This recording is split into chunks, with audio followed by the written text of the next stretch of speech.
역대상 28번째 시간입니다. 오늘 말씀은 역대상 결론입니다.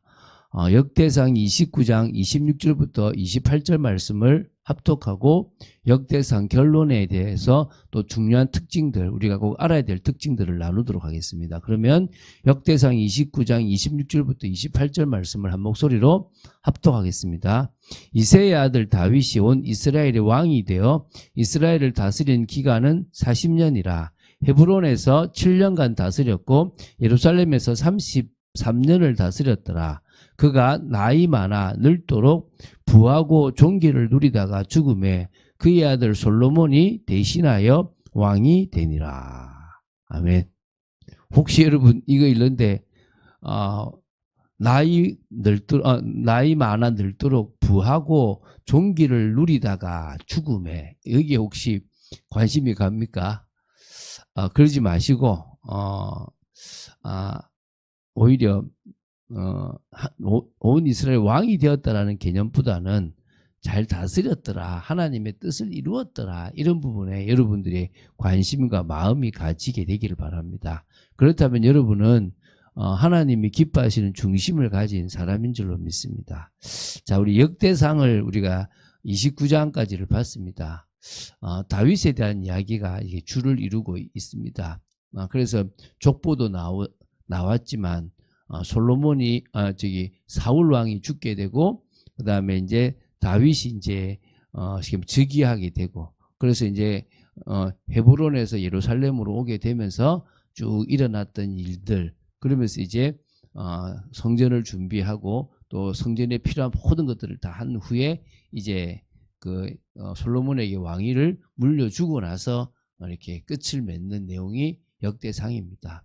역대하는 36장까지지만 얼마나 많은 왕을 다룹니까?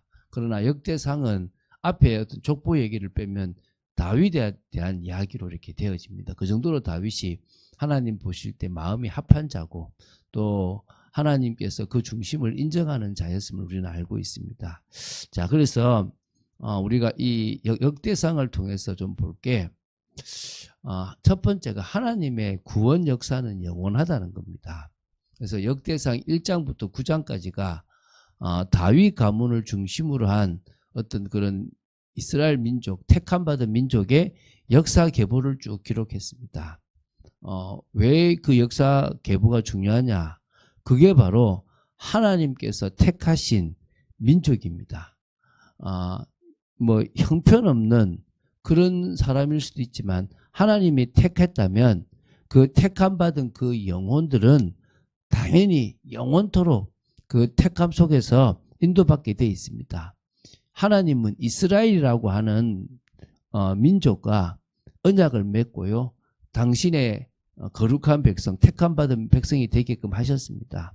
그리고 그 정도가 아니라 쭉 내려오시면서 여러 언약 중에서 다윗 언약이라고 하는 그 언약을 주셨고, 그 언약은 신실하게 한 번도 변함없이 계속 이렇게 진행되어져 가고 있다는 것입니다. 물론 일시적으로 징계가 일어나고 일시적으로 이 나라가 없어진 것처럼 느껴질 수는 있지만 하나님의 말씀은 폐하여지지 않았습니다. 하나님께서 구원 역사를 이루어서 당신이 택한 영혼들을 구원하고 그 일에 제사장 나라로 이스라엘을 쓰고, 그리고 다시 이방인을 들어오게 하고, 결국은 나중에는 이 예수 그리스도가 왕이 된 그 나라에 당신의 백성들을 데려가겠다고 했다면 그것은 절대로 끊어지지 않는 연속성을 가진 나라가 되어지고, 태초부터 종말까지 그 택한 자에 대한 하나님의 언약이 성취되어져 간다는 겁니다. 그걸 이 역대상이 포로 귀환했던 이스라엘 백성들에게 그 역사가 계속 이어져 가고 있다는 것을 지금 설명하고 있는 겁니다. 그리고 구원을 받는 것도, 복을 받는 것도 결국은 기준은 여호와 신앙이 있냐 없냐라는 겁니다. 오늘 저와 여러분의 신앙이 여호와 신앙으로, 다시 말하면 올바른 믿음을 가져야 될 줄로 믿습니다. 내가 원하는 식으로 예수님 모든 문제 해결자네, 그 믿음 아닙니다.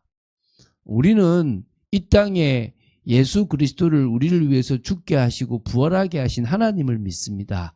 그 하나님이 바로 전 우주의 참 주관자이십니다. 그분의 이름이 여호와입니다. 그래서 우리는 여호와 신앙을 가지고 있냐 없냐에 따라서 결국은 이 참응답을 받냐 아니냐, 복을 받아 누리냐 아니냐가 주어집니다. 그래서 이 선민 이스라엘의 역사가 여호와의 신앙을 잘 지켰느냐 그러지 않느냐, 신실하냐 그러지 않느냐에 따라서 올라가기도 하고 떨어지기도 했던 부분들이 있다는 겁니다. 그래서 영적으로 볼 때 성도 각 개인이 지금 이 땅을 살아갈 때 저 영원한 세계의 구원과 상급, 그리고 또 그 여호와 신앙의 중심이 바로 딱 선다면, 그래서 그리스도가 진정으로 주인되고 하나님이 주인된다면 인생은 달라지게 돼 있는 겁니다. 여러분들이 그런 축복을 누릴 사람으로 바뀌어지게 되기 바랍니다. 지금도 하나님의 절대 주권을 인정하고 하나님께서 약속하신 그 언약을 믿으며 소망 가지고 성령의 역사로 사랑 안에 살아간다. 믿음, 소망, 사랑이라는 그 여호와 신앙의 중심에 있다면 우리는 응답받게 될 줄로 믿습니다. 또 세 번째요, 충성된 자에 대한 하나님의 보응이 있다는 것들을 기억해야 될 줄로 믿습니다. 이 다윗이라는 인물은요, 하나님을 막 열심히 잘했다는 것이 아니라 하나님이 원하시는 것, 인간이 하나님 앞에 올바른 신앙을 할 때 반드시 중요하다고 생각되는 그 언약궤, 성전, 이런 부분에 되게 중심을 가지고 있었다는 거예요. 그래서 왕이 되고 했던 중요한 일이 언약궤를 가지고 오는 일이었고요. 실패했지만 바로 알았으면 바로 또 실행에 옮겼고, 그 언약궤가 있을 성전을 지으려고 마음을 담고요. 그 성전을 지을 수 없지만 다윗 언약을 받았을 때 너무나 감사했고요. 또 그렇지만 그 성전을 지을 준비를 철저하게 모든 종교적 조직과 행정적 조직을 다 하나님께 맞춘 충성된 자로서의 준비를 했다는 것입니다. 그러다 보니까 이 다윗 시대, 또 그 뒤이은 솔로몬 시대가 이스라엘의 최고 전성기를 받아 누렸다 해도 과언이 아닌 거죠. 하나님은 그렇게 아까 읽었던 것처럼 다윗이 나이 들어 늙을 때까지 부하고 아주 그러니까 복된 삶을 살았다라는 부분들이 이제 그런 의미가 있는 겁니다. 여러분, 하나님이 돈을 주셔야 돼요. 그래서 하나님을 잘 믿으면 돈이 따라오는 겁니다. 하나님이 명예를 주셔야 되고, 하나님이 권력을 주셔야 되고, 하나님이 재능을 주셔야 되는 겁니다. 근데 어느 날 내 거다라고 생각되는 순간에 뺏길 수 있는 거예요. 여러분, 정말 하나님이 주셨다라는 생각을 가지시고 참응답 받는 여러분 되시기를 바랍니다. 그리고 결국 또 네 번째는 회개가 얼마나 중요하냐, 이것도 우리는 알아야 됩니다. 여러분, 회개하지 않으면 안 됩니다. 그렇게 하나님의 다윗을 쓰지만 하나님의 다윗을 버리셨을 수도 있습니다. 여러분, 사울 왕이 왜 버림받았습니까? 회개하지 않았습니다. 하나님이 이 시대에 또 믿음의 사람, 또 전도자라고 하는 사람들을 쓰시다가 왜 버리십니까? 회개하지 않아서 그래요. 하나님은 불의를 싫어하십니다.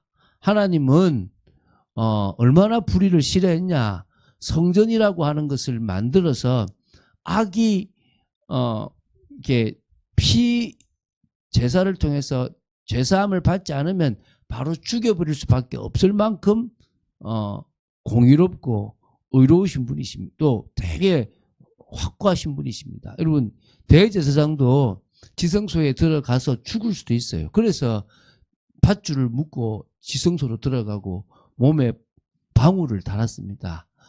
지금 그런 방울 소리가 왜냐? 살아있는가 없는가를 보여주기 위한 거라고 보시지 않습니까? 보게 되지 않습니까? 다윗이 정말 왕이 돼서 하나님 앞에 중심을 지키다가 이제 안정이 되고 나서 마음이 나태해지고 또 조금 잘못돼서 바세바를 범하고 우리아를 죽였습니다. 그때 뭐요?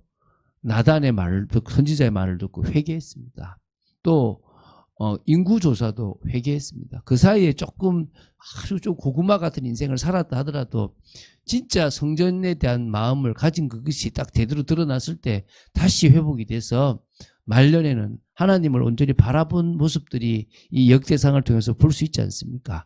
그래서 우리가 회개하는 것이 얼마나 중요하냐. 그래야 하나님이 다시 회복시키십니다. 물론 육신적인 결과는 지게 할 수 있겠지만 결국은 회복시키시는 부분들을 보게 됩니다. 또 다섯 번째, 인본주의자의 결과와 신분주의자의 결과가 대조적이다라는 것들을 기억해야 됩니다. 우리 잘 알고 있는 사울왕과 다윗왕, 이 두 사람을 보면 인본주의는 사울왕이고 신분주의는 다윗입니다. 우리가 어떤 중심으로 살아가야 되는지를 우리는 잘 기억해야 될 줄로 믿습니다. 정말 우리가 처음부터 끝까지 하나님을 바라보고 나아가지 않는다면 다윗과 같은 믿음의 삶을 살아갈 수 없습니다. 여러분, 다윗이 쉽게 믿을 수 있었던 게 아닙니다. 다윗이 중간에요, 자기 따라다니는 그 부하들로부터 죽음을 당하는 일도 있고요, 블레셋을 갔다가도 죽음을 당하는 처음 일도 되게 얼마나 많은 일들이 있었습니까? 그런데 그 과정 속에서 흔들리지 않은 주님을 향한 믿음이 있었다는 겁니다. 하나님 중심의 신앙생활, 사울 왕을 하나님이 택하셨으니까 내가 기름 부어 세운 사람을 죽일 수 없다라고 할 만큼의 신분주의 신앙이 있었다는 거예요. 그리고 이제 여섯 번째입니다. 성도들의 연합이 참 중요합니다. 그 당시로는 솔로몬 혼자 또 다윗 혼자 하는 게 아니라 다윗에게 많은 신하들이 따랐고, 또 솔로몬이 왕이 되어서 이 성전을 건축할 때 많은 신하들이 준비되어 있었던 것처럼 지금도 성도들이 각각의 역할을 가지고 진행하는 겁니다. 참빛교회는 목사 혼자 하는 게 아니지 않습니까? 참빛교회는 누구나 다 중심을 가지고 헌신하는 교회가 되어지고 그 헌신이 아름다운 모습으로 나아가야 될 줄로 믿습니다. 그럴 때 하나님이 또 새로운 일꾼들을 보내시는 것들을 우리가 보지 않겠습니까? 그리고 이제 일곱 번째, 말씀 중심의 삶이 참 중요하다는 사실을 기억해야 될 줄로 믿습니다. 그래서 이 다윗이 하나님의 말씀, 언약의 중심, 그 말씀이 상징하는 언약계 중심으로 모든 신앙을 풀어갔습니다. 그리고 그 언약계가 있을 성전을 지었습니다. 우리 역시도 이 시대에 하나님 말씀 중심, 특히 66권의 성경에서 하나님 주시는 전체 말씀과 우리에게 주시는 이 로고스의 말씀들을 기억하고 인도받는 것이 너무나 중요하다는 사실을 기억해야 될 줄로 믿습니다. 그런 응답과 축복을 누려나간 여러분 되시길 주 예수 그리스도 이름으로 축원드립니다.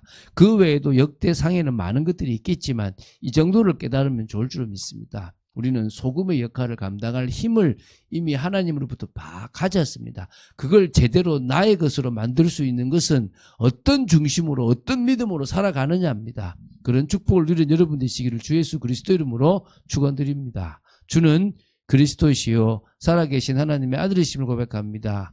이 역대상을 또 마무리 짓고 이제 역대하를 들어갈 수 있도록 은혜 주심을 감사합니다. 저희들이 더운 날씨고 힘들지만 새벽을 계속 깨어나갈 수 지켜주심을 감사하고, 아직도 저희들은 연약한 모습들이 너무나 많음을 고백합니다. 시간이 나면 헛짓도 많이 하고 참 어리석은 아버지 하나님 인생을 살아갈 때가 사실 많음을 고백합니다. 아버지, 저희들이 더더욱 주님의 말씀으로 들어가고 기도 속으로 들어가는 그런 저희들 되도록 지켜주시옵소서. 주 예수 그리스도 이름으로 기도드립니다. 아멘.